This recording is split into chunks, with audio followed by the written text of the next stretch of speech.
the team joins in.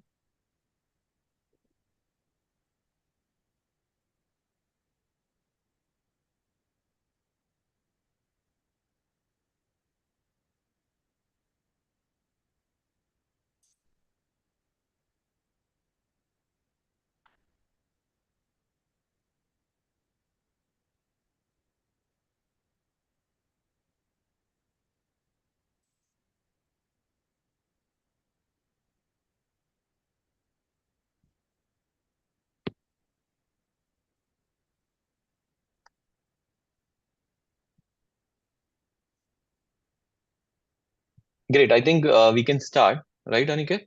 Or should we wait for others to join in? Can you send a reminder? Yeah. We can just start. And yeah, I'll just send a reminder as well. So, hey guys, thank you for joining in. And very excited panel we have today. And this panel majorly focuses on the second theme, which talks about how financial services will look like in a era when the consumer will have control over their data, not only financial data, also on non-financial data. So in a world where data is becoming the new currency, the ability to harness both financial and non-financial data is more important than ever. Non-financial data, particularly your alternate data coming from the sources like telecom, land records, agriculture, uh, with financial data and your logistics data, can provide you more critical insight and enhance your financial decision making and service delivery. So to dwell more into it, we welcome our panelists. We have Kshitij Batra, CEO, co-founder, TEAL. We have Bert, who is CEO of Protean Account Aggregator, and we have Tanya, who is head of online payment at Plural by Pine Labs, and we have Siddhartha from head of partnership at TrustingSocial. So, how we have structured this discussion is that we expect we'll go round robin, and we want our panelists to stress upon what particular sector they belong to, a brief introduction about that sector, what are the current industry challenges and data gaps, what innovation they have seen using data, maybe financial data and non-financial data put together, and if would we be glad to hear some ideas from them which they face, challenges which they are seeing, and they want the hackers teams to build upon. So I'll start with Bert. So Bert, given your extensive experience with open banking and financial inclusion space, and you work very closely with government, what do you think are the most pressing challenges, and how people can utilize this data to make more personalized, tailor-made product offering, and do dwell upon uh, some insights on what stage at agri stack is and how this agri data can be used to reach out for so that the financial services can reach out to the last mile, especially the farmer segment. And also you work on a lot of KYC stuff and KYC data. Please stress upon how KYC data plus financial data can be used in financial products. Over to you, Bert. Thanks, Abhishek, and hi, everyone. So excited to be here on this panel with all of my fellow panelists. It's a great question in the age of DPDP, and I think I will take two dimensions to the response. So, on one side, what challenges and problems do I see with the ringside view that we have, both as part of the account aggregator ecosystem, as part of other government ecosystems, which are now looking at building out a consented data access for new segments in the market. One of them being agri, Abhishek, like you touched upon. But broadly, the problem statement that everyone talks to us about when we interact with them is that there's still a large amount of information asymmetry when it comes to individual personas. So if I look at the persona of an individual like you and me, uh, currently the account aggregator brings in a lot of financial data points, no doubt about it. But is there a consented single data pipe which allows us to get access to other dimensions of a person's risk profiling? For example, do we get access to telecom data through an account aggregator like framework? Currently, it's not so simple. Do we get access to other bill payment data through an open network and consented data framework? Currently, not so simple. And there are a lot of these pieces of data which finally, FIUs end up going and doing multiple bilateral pipes with different data providers out there, many of which are actually not even consented data sources. What I worry about as someone who is looking at DPDP becoming a reality in the current 6 months or so is that there'll be a lot of traditional practices which will need to undergo change. So my challenge to all of the Buildathon, hackers out there who are looking at building on top of this problem statement is how do you make life simpler for the data seekers? How do you help them build a cohesive data pool mechanism, irrespective of where the data pools sit out there?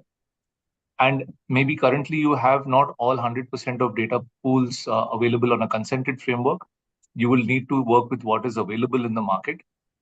And as and when these new data pools become part of a consented framework, how can you then plug in the new pipes? So that is one part of the dimension I would want to bring in. The second is looking at how AgriStack, which is one of the newer consent frameworks which was built in the agri sector, it's still going through a certain rollout phase across the country as we speak, but it was built in a very unique way. AgriStack started with building a unique farmer ID registration process. So in agri, the different comparison to the financial sector is your data sits with every state. It's a federated architecture, federated data structure, and all of the state governments have to collaborate with a central standard which is interoperable to be able to talk the same language. You can imagine today in a country as diverse as India, as many languages as we have, we also have every state government in different stages of their maturity, each one of them having data structures which are, certain level of depth and so on and so forth. But building a central architecture with common data exchange protocols, which was called as UFSI, which stands for Universal Farmer Service Interface, again inspired by UPI, was basically meant to keep a standard data exchange or standard language between everyone. That's one part. And the second part is with every data fetch that were to happen from a state against your unique farmer ID, there would also be a unique farmer trigger or a consent request that goes to the end farmer. Now, somebody may ask how easy or hard is it for a farmer to click on that consent request and understand it and then approve it. It's still in the stages of fine tuning, testing, and rollout. But the way in which it's going to be designed, to my understanding, is it's going to be far more elaborate than even the account aggregator what we have today. Because today in the account aggregator framework, when the FIP is sending you a consent OTP, you just get a single 6-digit OTP which comes into your SMS inbox, and you put that back into your journey, and that's it. Your data is moved. But in the agri stack, they're looking at doing it much more comprehensively, where the farmer will actually get a view of what data is being shared at a granular level of detail, and will have sliders on his screen which allows him to toggle on, toggle off what he wants to share and what he does not want to share. So if I'm a farmer and I'm actually looking at sharing all my crop data, I may not want to share all crops. I may be happy to share crop one, which is say sandalwood, but not crop two, which is sugarcane. And that choice should be left to me. I'll leave it at that. I don't want to go too detailed into AgriStack and its design, but I would just go back to the starting principle which I spoke about, which is how do you build a effortless solution for a data seeker and allow the data seeker to be able to pull in data from multiple sectoral consent frameworks, whether it is from the account aggregator or whether it's from AgriStack. Abhishek, back to you. So, Bert, with your experience, have you come across some innovative use case how companies or tech companies have used alternate data with financial data to give more insight, which was very powerful, and it has made more risk management solution more strong? A very simple example, there are like hundreds of examples I can come up with, but just taking one, and the most common one is when you look at SIM swap fraud, and I'm sure we'll have a lot more data coming from TrustingSocial. Uh, that's the most common way of somebody looking at uh, a fraudulent identity. So if I decide to apply for a loan and I don't get an adequate amount of loan disbursed, if I just get a new SIM card and I swap the SIM in my phone and apply for a new loan, that's the most common practice to keep getting multiple loans from the same handset. But if you actually measure the time that the SIM has been in the handset when you apply for the loan, and that's something which you can only get from the telecom operator, right? So that's a very important data point that every lender should have access to when they're going about disbursing and doing a risk underwriting check. So I'm just giving one example out of many, and there can be hundreds of more examples, all of them coming from either data of your device or data of your, like I said, your bill payment history. So if I know a person has got a pristine credit record, but is someone who actually never pays the electricity bill on time, what does that have to say about the individual? So bringing together these data sources will actually help you. And in one of the visualizations that I've been discussing with some of my team, it's like, touching different parts of the elephant, but not really seeing the elephant in entirety. Because you always look at one piece of the puzzle, but you're never really looking at the complete picture till you get holistic data of the individual. And in the MSME sector, if I look at it, it's even more broken because there you have the poor MSME who has multiple registrations, all of them linked with different identifiers. For example, you have something like an FSSAI license number. Now, how am I supposed to get access to that FSSAI number unless the MSME types it into his registration process when he's applying for something? And it's not user friendly to go locate that number, find the number, enter it at the time you're in the journey. It's time intensive and it's effort intensive. So these are some of the pieces which, if they're all linked together to a common thread, and if I'm able to pull all of them together with a single consent or a seamless consent, I think that would make life easy. Okay. So coming back to on AgriStack, I know it's far-fetched right now. It's more technical, but still, Bert, do you can you guide our hacking team on 4, 5 broader points on how they can use what all data types are available, which is very important for a from a lending perspective to reach out to this farmer segment, prospectively Right. on lending or maybe other any other financial services. Right. So while the AgriStack sandbox is still in development and it's not open for public access, I think what the hackers can, I'm referring to all the BuildAthon entities as hackers, can look at basically putting together is think of your data coming in three parts. One is your farmer demographic data. Second is your geo-referenced village maps or your plot boundaries. And the third is your crop survey data, which typically you have three crop surveys that happen in a calendar year, your Khari, Rabi, and Zaid seasons of agri. And that's something which, if you're able to bring all of that data together, you can create some mock data structures and pull data from those mock data structures for purpose of this particular hackathon. And if you're able to consume that data and give a more holistic view to a lender, saying, now I have data from account aggregator and AgriStack, and can you take a better informed decision for underwriting a loan? We've discussed with multiple lenders and found that lenders are much more comfortable to reducing the interest on a loan if they have more data on the farmer. So if they know that the farmer is someone who has been consistently producing a certain type of crop over a period of the last 2, 3 years, Bert has been a farmer doing sugarcane produce year after year after year. There's a great amount of comfort they would have with lending to Bert. And I think that is the power that data can play, especially when you're looking at financial services and loans. But I wouldn't only stop at that. There are so many other innovative use cases you can look at. Taking both financial data and non-financial data, you can do things like crop insurance, which is extremely, again, underpenetrated in the agri sector. And the most interesting one, which is the hardest to execute, is your crop analytics or your, I would say, advisory part, your agri advisory. So while in the financial services sector, visualizing how a wealth advisory works is quite easy to do. But when you think of giving farmer an advice to say what crop should you actually be focused on, sowing this season? What is your competition in the area around you? What is the weather likely to be? What are the weather conditions, soil conditions? What are the parameters working for you to take an informed decision? Can algos, AI, and data all play a role in making a very informed decision for the farmer? I think that is what would be really outstanding to see someone build on top of this data and make that possible. So by this, I think it was great hearing you, Bert, on specifically interoperable consent managers, how it can make life easy, and also on the points which you mentioned about AgriStack. We'll surely ensure that some of the teams get those access to maybe some sample data, etc., and Sure. allow them to build some product around it. So now I'll move on to Siddharth, uh, who is leading initiative with TrustingSocial in India. And so telco data, I think, has a last mile reach.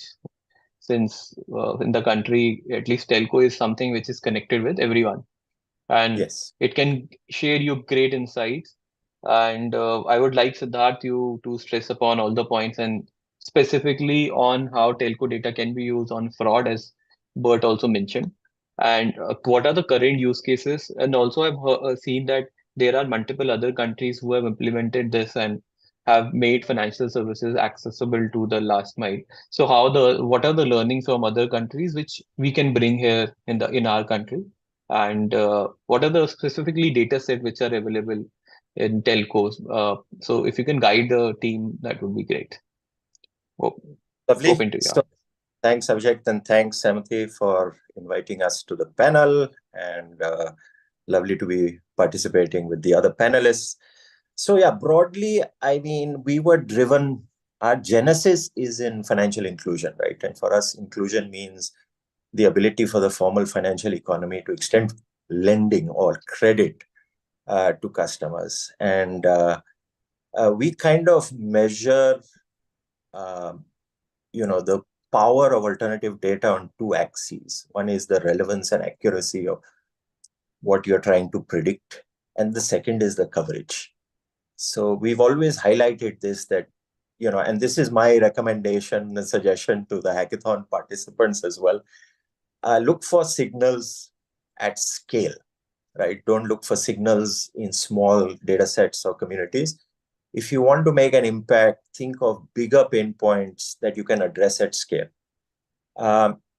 So when you look at all the alternative data sets that have recently cropped up, telco not being that recent, pretty pronounced and large, but you look at e-commerce, social media, payments and digital payments, the digitization of transactional data, nothing comes close to the scale, as you said, the last mile and coverage of telcos. So we were covered on one axis. And the other challenge was, how can I really get predictive, strong signals? And, intuitively, telco data is not, and this is another problem that some of our hackathon participants will face. It's not easy to correlate data sets to the pain point of the problem that you're trying to solve. So you have to think through how you sort of build component models or subsets. How do you start correlating, right? An intuitive example, just to kick things off, would be, for example, employment, right? A person on the road with multiple geotags every 15 minutes possibly is a courier or an Uber driver, moving frequently, but then goes to rest in the evening. So you can start making, and obviously when you see this at scale and you establish patterns at scale, you can see a lot of very intuitive sort of correlations with telco data and sort of facets that matter to somebody lending money, like a bank. Similarly, small financial decisions around top up, right? Do you top up every week? Do you top up at the end of a month? Do you top up large amounts, small amounts? Are you erratic in your top ups? This can give you a sense of financial behavior. This can give you a sense of whether you're salaried, when you get your salary, and stuff like that. Again, when you see this at scale on large data sets, you see very, very clear patterns. So one suggestion, is clearly around strong signals. Second is doing this at scale. Again, this is a very objective science. Alternative data for the sake of alternative data is no point. You've got to give signals that are objectively measurable and really deliver value. The last thing is also sustainable, right? Data sets that will last in the long run. Most of the data sets I've spoken about will, but there are a few that may not. So across these things, I would kind of place my bets in a way that the larger the data set, the greater the coverage, and the more objectively accurate your predictive insight or whatever insight you're building to solve whatever pain point are critical to success. The second thing I'd say is alternative data has been adopted by the financial services industry. So I don't think there is any financial services company in India that doesn't know what it is or doesn't feel that there is value in it. The bigger challenges are around data curation. We now have a problem of overabundance of data. That's too much. So you have to know what is useful. And I think a lot of our BuildAAthon, hackathon participants need to synthesize the data, curate the data to build meaningful, simpler insights. And the second is data consolidation. I think we are talking about that, right? There are multiple data sources, but everybody sits very close to their own data set, very reluctant to share it and cross-pollinate or commingle data. That's a major challenge. One might think that all financial services companies can just take in the data and make sense of it. It isn't a one-size-fits-all. Certain financial services companies are very good at taking raw data points and modeling it themselves. Others aren't. So that's another great opportunity. Can I build an insight that simply and in easily digestible way solves a problem for a client? So data consolidation is another pain point. The whole consent framework fits totally into that. So I don't want to repeat myself over there. A couple of other points I wanted to raise is there is a fear of compliance and regulatory repercussion among all data owners or data aggregators or data sources. So, if consumers can be empowered, and I think that is kind of the mission of this panel and Sahamati as such, if there is a generic consumer consent framework that can be universally applied across data sets, I think this is going to be extremely powerful. So something to think about, a universal consent framework for any and every kind of data related to the data subject. And they shouldn't be beholden to the regulatory and compliance sort of compulsions of the data source. So that's something one should think of. The last thing I want to say is also from a data source perspective. We are in we are talking about using one data set out of the industry, helping another industry, right? 95% of data today is used as self-serving. There is very little appetite for data consolidators, aggregators, sources to extend data insights to other industries. So another area is to think around incentives and potentially government-backed incentives, not just private incentives, for data to become a social good. Because the area we are in is social good. I think what Bert was referring to, in a sense, is also social good. Inclusion is a sustainable goal of the UN. So this kind of socializing of data is how to do it is also something I would kind of encourage. So I'll stop there. So Siddharth, can you just because you are based out of Singapore and you have been interacting with other countries' representatives also. Any good learning which India can take in terms of how telco data can be used for financial services? Yeah, so we are working in emerging markets where alternative data has a much larger impact, right? Especially with the financial inclusion as a cause. But we see different economies. I mean, I'm not saying that India isn't evolved in the digital infrastructure, so there is plenty of data available. It's cross-pollinating as well as generating insights from this data where the framework isn't as established. For example, in Indonesia, alternative data providers are licensed, are regulated. There is a clear modus operandi for an industry to consume insights from another industry, right, in a regulated manner. So certainly found that, it's a hard process to get that license. There's a lot of diligence, but at the end of the day, it sort of formalizes it and recognizes its value to the industry. So I think that is something one would look at. The other thing is it is, what we are finding, for example, in Indonesia, also in the Philippines, is that there is a data modeling environment. So, for example, the Central Bank of the Philippines allows different parties to commingle data from different data sources, mix it with traditional financial data, and model for the industry, right? So it's a way of saying I've created an ecosystem or an environment where different data sources can bring their data together in a sandbox, for example, and build models for the industry, right? So as I said, not every financial institution is as sophisticated as in to be able to consume raw data and build their own models. A lot of them need help. So, this is another interesting facet that we see in other markets.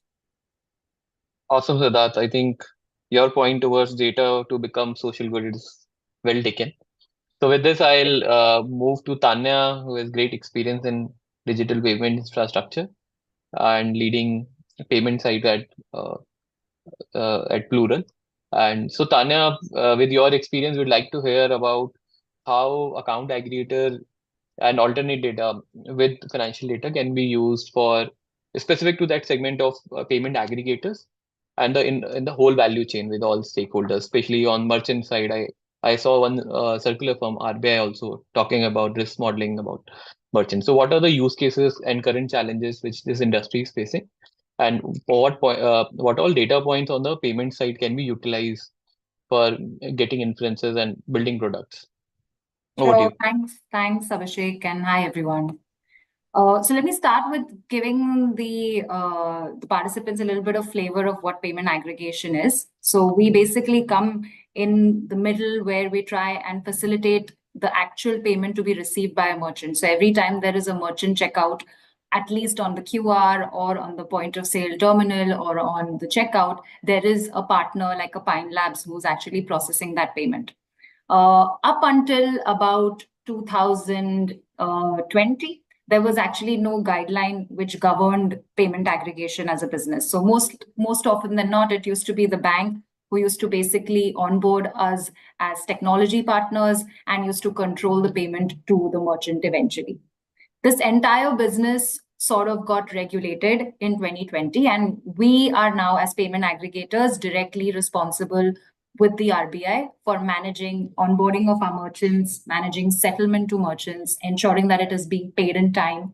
And obviously, therefore, a whole host of compliances, whether it's with respect to onboarding, risk management, ongoing transaction monitoring, therefore comes on to the payment aggregators' liability. So I think one thing for sure, which account aggregators and in general usage of non-financial data and financial data where PAs can actually leverage AA is definitely at the time of onboarding. And Abhishek, you stressed upon the whole risk rating of merchants, right? So if you just look at the overall Indian demographic of merchants, it's close to about 60 million merchants, 6 crore merchants, if I'm not mistaken, all mostly facilitate through some payment aggregator or bank partner, either on QR or on checkout or a combination of this.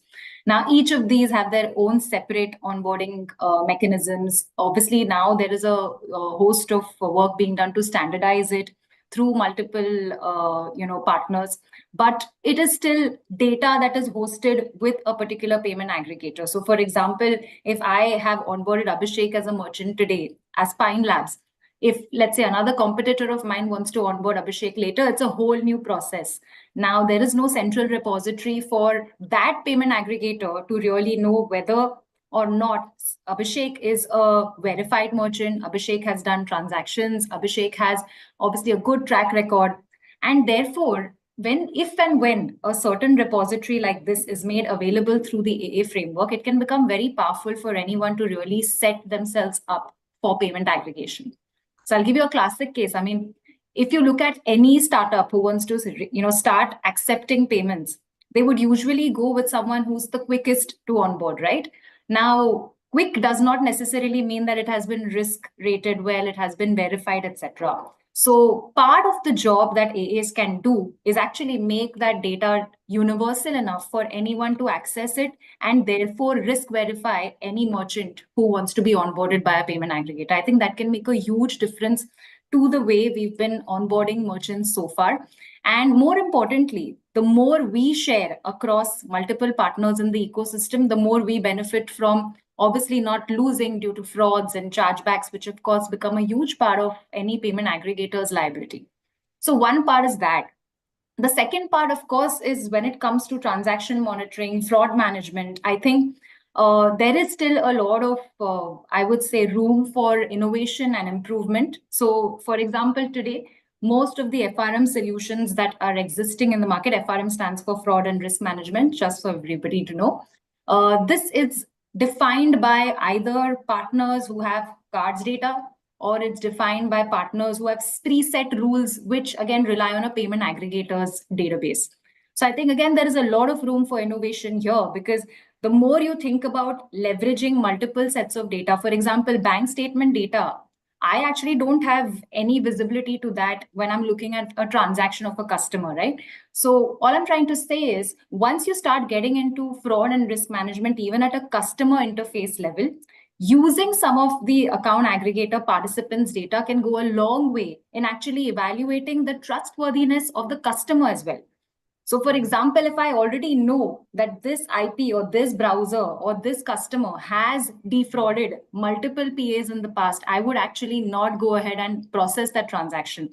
So eventually what I'm trying to say is, we try and make this database, which is available with one single payment aggregator or one single partner or one single network, truly universal. So I think that would go a long way. And then the third part of it, of course, is how do you use that data to even target better offers, better deals, better, a better transaction flow to a customer. So for example, if I know that Bert has actually transacted on a Myntra, and he has, he's bought, let's say, an iPhone. I don't know Myntra sells one or not, but tomorrow if he wants to go and purchase the same iPhone with the same discount on, let's say, a Flipkart, I actually don't want to give him that, that particular discount, because iPhones and Apple, of course, have a preset budget to it. So again, how do I utilize this data without actually being party to the payment that he did with Myntra? So there is a lot of work we can do in making some of this information universal enough. And if all payment aggregators and partners contribute to it, I do believe there is a market for creating a better risk profiling, not just of the merchant, but also of the customer, to create better offers and targeting of offers, so that I'm not actually double dipping on the same customer multiple times, and I'm also managing my budget efficiently. And finally, I'm able to give the best offer that a Bert actually deserves to get. So I know, for example, he's looking for an iPhone. I'm able to target that really well. And I'm not giving him, let's say, an offer on, let's say, a kilo of dal, for example. So that's what I mean by targeting of offers. I hope that helped. So, Tanya, would you also stress upon something on cross-border transactions, or from your or payment side? Is there any use case, or there are huge already use cases? So obviously, even in the cross-border space, given that these are typically foreign transactions, i.e. foreign customers transacting in India, again, we rely a whole of a lot on international network participants. So for example, a MasterCard or a Visa or a JCB, who's actually been processing these transactions in the past, they do have a better sense of the user's profile. And therefore, most of the times when we work in international transactions, we would partner with, let's say, a CyberSource or a MasterCard's, their own risk management platform, who's processed these transactions in the past year. So I think adding such participants to the network would also create a huge difference, because when it comes to cross-border data, it's very rare that you would have access to it directly unless you processed a transaction in the past. So having network participants like that is very critical to actually managing the fraud element here better. On top of that, of course, what we do obviously is based on our own experience with that merchant and that customer, we're able to handle the transaction better. So for example, I would not allow, let's say, multiple IP or browser hits from the same user, even though he's used multiple sets of cards. So I would be able to block it at that, IP level if I'm seeing that maybe it's a phishing attempt, for example. So these are basic rules though. But the more sophisticated that we get, we do need a better risk management platform for cross-border transactions. And most of the times we've seen that folks with the data availability here, for example, with a MasterCard or a Visa, would be able to provide us that. And that definitely is an opportunity for anyone to build in, and how you utilize that data, how you consume it and make it available to some of the payment aggregators who are trying to build in this space. Okay. So I could clearly take that there is a need, as Siddharth said, data consolidation, and people don't stick it. And for a common good, people start sharing the data. And I really like the initiative which Singapore is doing on building models and collaborating with data insights from different companies. So with this, I'll like to move on to Kshitij, who is the co-founder at TEAL. Kshitij, in your experience with TEAL, what are some of the key challenges the financial industry faces? And when it comes to specifically property due diligence and collateral verification, how does TEAL use digitized land record to assist banks and housing finance company? I remember my PNB days where I could clearly see that because of technical and legal, specifically legal, it was a huge, the TAT increased drastically and there is no digital process. It was all manual process. How are you solving for it? And any case studies if you want to bring it in front of the hacking team? Yeah. Thanks, Abhishek. Thanks, Sahamati, and the co-panelists, and good evening, everyone. Nice to be here. So what we work on is we are trying to provide a digital way to do due diligence for property for lenders. So any kind of property-backed loan, home loan, loan against property, we are able to provide the legal and the technical due diligence to be able to clear that property for that loan. So now the complication that comes when you are doing, particularly on the legal side, is that you are dealing with a very fragmented and vast set of jurisdictions. So land is a state subject in India. Every state has a different set of rules, land laws, histories, and so on and so forth. All of various different languages and so on. Then we have to deal with entities such as the revenue departments, the land record offices, the municipalities, local bodies, the courts, to be able to check for property disputes and so on. So it's a very difficult and fragmented, this process that, we deal with, all these different types of local entities. Some of them, have poor histories of, record keeping and so on and so forth. So as a result of this challenge, there has been a lot of fraud in this ecosystem in the past, which is why, as Abhishek mentioned, that the legal due diligence in particular would be quite complicated. It would, hold off loans, or a lot of times back in the day, lenders would just, especially the larger banks and more regulated entities would just stay away from certain geographies. They would say that there's a very high probability of disputes in this area, so we're just not going to touch this and so on and so forth. But yet there's a huge opportunity in India, right? So our mortgage to GDP ratio is around 11%. In China, this number is more than 18%. In the US and in Europe, it's more than 50%. Some cases, 80 or 90%, right? So you have a lot of basically proliferation of mortgages to be able to provide credit to individuals against their secured property assets. Now, that said, there's a lot of tailwinds now to be behind this space. There's RBI pressure. There's generally lenders, even in the unsecured category, are moving towards secured. Property obviously being the most safest in that domain. So we think this will grow a lot. Now, coming to the data side, what we had to do a lot of times, at the beginning in particular, was to make sense of, first of all the different sources, all the different types of nomenclatures, when it comes to classifying disputes and types of properties, the measurements of those, and standardizing them. And there, a lot of times, there's no unique identifier across these sources to identify a land parcel or property. So you basically have to create ways to be able to link them across these sources. Now, there are challenges of local regional languages, terminologies which are very obscure. You don't have very good training data sets that exist to be able to apply there off the shelf. So we had to build a lot of that in-house. And so what I would say, I think what would be interesting, I think, for the hackathon community and for builders and people who want to innovate in this space, is working on tools, and especially more important in the age of Gen AI, right? So the first is, I think, machine vision, OCR type of tools to read a lot of these documents, right? So I think most prevalent in our space, so property and land, kind of ecosystem, you can say there's still a huge legacy of paper records, and at best digitized PDFs, basically of poorly scanned documents, oftentimes. So to be able to build tools to extract information from these sources, oftentimes which will be in regional languages, a lot of times they will be in handwritten regional languages. So to be able to, in a cost-effective, scalable way, be able to read them, extract this information, turn that noise into signal, I think that would be a big value addition. The second is on the translation and transliteration libraries to deal with these languages, particularly when it comes to obscure records and particular specific types of documents that concern various use cases that would also apply to other applications. So for instance, I'll give you an example.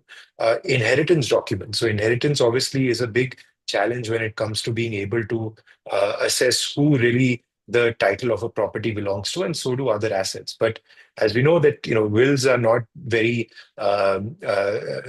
not as prevalent as they should be. Certainly not public wills. And there are no public wills, but publicly registered wills. So registered with the sub-registrar and so on. So one is that being able to figure out ways of how people can document inheritance within their family, and using the AA framework to have selective sharing to particular stakeholders. So tomorrow, if you want to take a loan against a property, to be able to showcase that you're not, it's actually that title does belong to you. There's no inheritance challenge, so on and so forth. And the same can be also then useful for various other applications in a related field. I think that would be an interesting one. Then on the valuation side, now on technical, what has been interesting as an application that we've seen in the agriculture side, Bert was also mentioning about that before, is using of satellite imagery to try to be able to extract some interesting information from land parcels, from the plot sizes, from demarcation of plots and so on, maybe even the types of cropping patterns, right? So for agriculture lending. Similarly, there is a use case for being able to automate the building layout, extracts, building extents, and the plot extends to be able to at least automate some of those pieces, overlaying it with the development control regulations to maybe check for compliances against that, right? The same thing in terms of being able to utilize the building layout and the building plan information to see what is allowed and what is not allowed. Because for land property, a lot of it is not just the title, not just the what exists, but also what you can do with it in the future. That would determine the value of that. So I think there are a few use cases that could be quite interesting to see. Some of them could be public record, others which are private record, let's say such as wills, death certificates, and so on. There, the AA framework can be quite useful to be able to build applications for selective sharing. So I'll stop there, Abhishek, and can take questions. So really awesome. I think this private record or a thing, Kshitij, it's really amazing idea. So anything else, like Kshitij, if you can touch upon how housing finance companies have benefited out of your product and offering? Yeah, see, I think it's inevitable this wave that you're, increasingly we started digitizing. I mean, 6 years ago, honestly, there was no market, that anyone could identify really in a big way for this. And now it's really kind of, come up, which is that we are able to provide essentially information about a individual property by just using the address of that property within a few minutes. So it's like a Sybil pull for real estate. And that has really cut down the turnaround time dramatically from what you were saying that, in some cases it would take up to 30 days to be able to do the due diligence, for a property. The legal technical would be the one holding up the disbursement of the loan. Now, in many cases, the search basically our report on the property comes within a few minutes. Oftentimes, a borrower is sitting, at the branch or working with the RM there itself, the relationship manager, the credit officer, and so on, and are able to check and be able to say whether this is a hard no or a soft yes. And the second is we're able to flag risks, which is that we're able to flag whether there is a dispute, on the property, regardless of a disclosure by the borrower, which is an important fraud check, which is that, a lot of times a lender would be worried that basically I'm getting essentially a lemon, a property which is disputed or encumbered or, has an inheritance challenge. So now we're independently able to flag that, okay, this has actually an ongoing litigation going on, that this may be something, and we give the details of that. So I think that there are few trends that are working in our favor. One is that there is a digitization of a lot of these records across different state governments, entities, government agencies, and so on. Second, I think the technology is also getting better to be able to read, process this information, and some of the tools I was mentioning. If the community builds out, if there's more open source, there's more proprietary tools that will be making the utilization of this information also a lot more accurate and better and quicker, faster, cheaper, and so on. And the third bit is there's a recognition from the industry that this is actually a service. This is something that can be, so the market in some ways now has been made to be able to understand and speak the language. Okay, this is something that is, of a value addition. Because when we started, there was a huge amount of skepticism that, I rely on lawyers, I rely on these people will be able to find, I don't want to rely on something which I don't have any proof of concept of. Now, because there is adoption, there is also then a bit of a recognition that this is actually something that can be a value addition, reduce the risk, reduce the cost of processing a loan, increase the TAT, reduce the TAT, sorry, and so on, right? So I think we believe that this is something that is going to be really there for the long haul and transform the secured lending space in a big way in India. Amazing, Kshitij. So by this, we'll open up for question and answer. So, Bert, we have one question in the chat box. If you can just answer that, I can see it is related to agri industry. Right. Just on the right hand side, Q&A is questions. Right. No, I did see the question from Devdut. Hi, Devdut.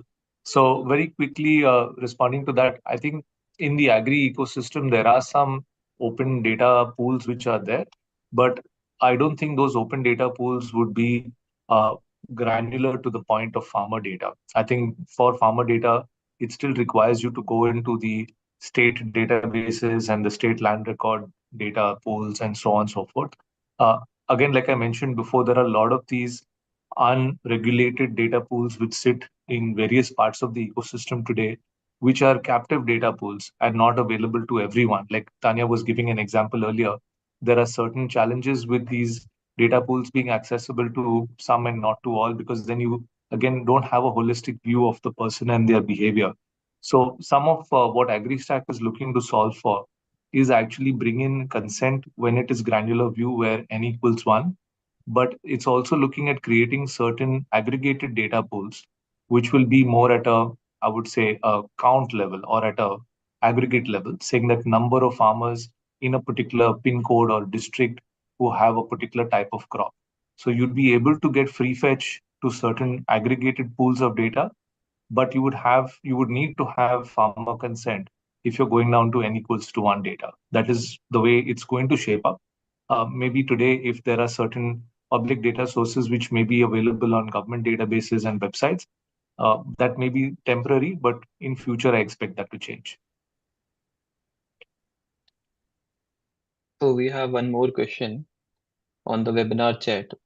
So how can the AA framework be leveraged to help MSMEs with accounting and taxing services, which usually go unregulated in status quo? Yeah. I'll jump in and answer that and then open it up to the others as well. So I think, like I mentioned before, MSMEs, again, a lot of broken data pools today. You have a lot of data available on certain pools, like you have GST data available from GSTN, but then you don't have access to certain ITR data. And that is something which will again require consent as it moves forward down the road. Again, certain ITR data structures are not available at all today. And that's something which, as the account aggregator ecosystem, we're all trying to solve for. Beyond this, I think there are a lot of, like I mentioned before, licenses, permissions, registrations, inflows and outflows, which could be captured, better, and that will give you a more holistic view of a person's income and expense portfolio from an MSME lens. So I think there is a lot more to do. MSME is far more complex than individual, is how I would see it right now, because of the sheer nature of different elements of running a small business. So to build on that, I think he's also talking about can the this ecosystem be opened up for unregulated entities like advocates or CAs who do the tax filing. It's a very critical activity in everyone's life. Yeah, I think while currently account aggregator is led by RBI and allows data access only to regulated entities, I think looking at certain unregulated users of data is, I think, bound to happen over a period of time. So I think there will be consent frameworks which will allow access to this data. Maybe not the financial part of it, because there can be a huge amount of misuse and fraud. But for some of the other non-financial data, if it is beneficial to the entity, then it might make sense. Or if the community, like the CAs that you mentioned, Abhishek, are large enough and are willing to kind of make a representation, I'm sure there can even be deviations or exceptions carved out for them. But it will need to follow some kind of a regulated or a framework protocol. So for this hackathon purpose, I just want to clarify that this specific to this theme, we have to think out of the box, and some assumptions can be made. And if you want to build product on, also while you build product on these topics, I think it becomes a case for us also to take it ahead and show the power of how this can be utilized and from a consumer benefit point of view. So just wanted to state that. And so anybody else want to comment on this? Or we can take the other question, which is directed to Kshitij. Yeah, I think Bert was pretty comprehensive. We can move on. So Kshitij, if you can see the chat, webinar Yeah. chat. Yeah, I got the question. So the question is, how can the inheritance use case be utilized, some possible sources to access and start solving this problem, right? So the first thing to know is that inheritance documents in the family, even if they are registered, are private documents. I mean, you cannot access them without some kind of consent by the individual or the family and so on. Now, so I think the opportunity here is that, okay, these are usually paper documents. These are sometimes, I just notarized, or it's a POA or a GPA or that type of, sort of agreement where, you it may not even be that. So is there a way that we can essentially create a tool so for more individuals to be able to provide at least, go from this, base case where there is not much documentation of inheritance and, what belongs to whom, to a case where they can basically provide consent based on on a basis of a document such as this to a lender, let's say. Tomorrow, if they are trying to take a loan against property, or tomorrow they're trying to sell that property, right? They're able to utilize that to signal that there is no adverse interest in that property, in a clean, digital, and somewhat trustworthy way, more so than the system that exists now. So that's the broader thing. So I think now how to build on it, I think the challenge is that how do you get access to private documents such as that to be able to test out use cases? Maybe there's a argument to generate some synthetic data for that and test out something and then have a prototype and then get users over time to be able to utilize that and test that out. Maybe that's the way to go.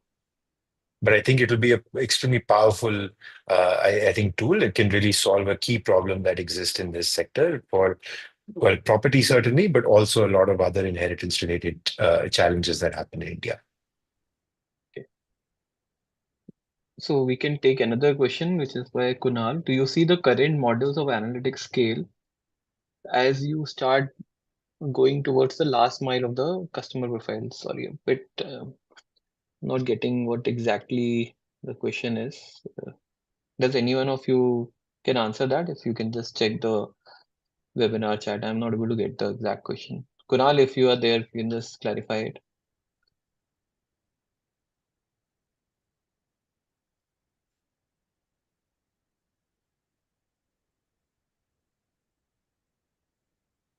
Yeah. So maybe we can take it up separately. So, correct. There's another question in the Q&A box. Okay. That may be for you, Abhishek. After DPDP, will A act as a consent manager for another data set as well? I will throw this question to Bert, I believe. we have Bert from Protean. But Bert, you are there? Yeah, I'm here. So it's a With great Bert question. presence, I can't answer that. Thanks for Yeah. tossing that one to me. But it's a very difficult one to have an answer to right now. I think there is no direction to uh, beyond account aggregators and the FIPs and FIUs which come under our jurisdiction of framework per se. It's difficult to say because data and consent framework is a very wide topic. And I think that as the market evolves and as the DPDP rules come out, there's going to be a lot of these account aggregators or consent frameworks, if I were to use the term broadly, that will emerge across sectors. And it's very difficult to expect all of these to fall under one AA kind of framework. I'm also curious to see how all these different consent frameworks will harmonize. My biggest worry for the end individual or citizen like you and me is that what if in future all our jobs are going to be managing multiple consent managers for all the data that we own? Right? Imagine how nightmarish that is going to be. But that's a problem. I think we have some time to let it unfold before we look at solving it with maybe another buildathon. As of now, I think it's a distant problem, so we shouldn't worry about it. But by spirit, Bert, do you see that these consent managers will be interoperable? It's difficult because each one of them are being built by different owners or sponsors. Like the way account aggregator was championed and led by RBI, it follows a certain data schema. You have Rabbit who's behind it, who defines protocols. But then you have AgriStack, which is built and run by the Ministry of Agriculture. Now, how do you get these two completely different worlds to become interoperable when each one of them are doing full justice to the segment or universe that they are responsible for? So as of now, it's difficult to say, but it might be possible to think of it currently as there will be different apps for different consent frameworks. At some point of time, maybe all consent frameworks will have to follow one more level of protocol to be upward compatible to like a aggregator of consent managers. So maybe we'll be looking at that world way down the line. But like I said, that's far away from now. Yeah, I hope that answered the question. So by this, we are at the end of the discussion. I think this was very interesting panel because I could see more of action-oriented stuff getting discussed, a lot more information, especially on the alternate data side, where curiosity of lenders especially lies a lot. So I'll thank all the panelists for taking out time and joining us on this panel. We'll also like to schedule if some of the some of the teams want to have personal discussion with any of our panelists. We like our panelists to give some time, some slots to them. So Very happy. we'll reach out to you on that. Thanks, Tanya. Thanks, Kshitij. Thanks, Siddhartha. Thanks, Bert. Thank you for joining in. Thank you. And we have another session Thank after you. this. Please, Aniket, if you can share the link, I think people can join it. Thank you. Thank you, everyone.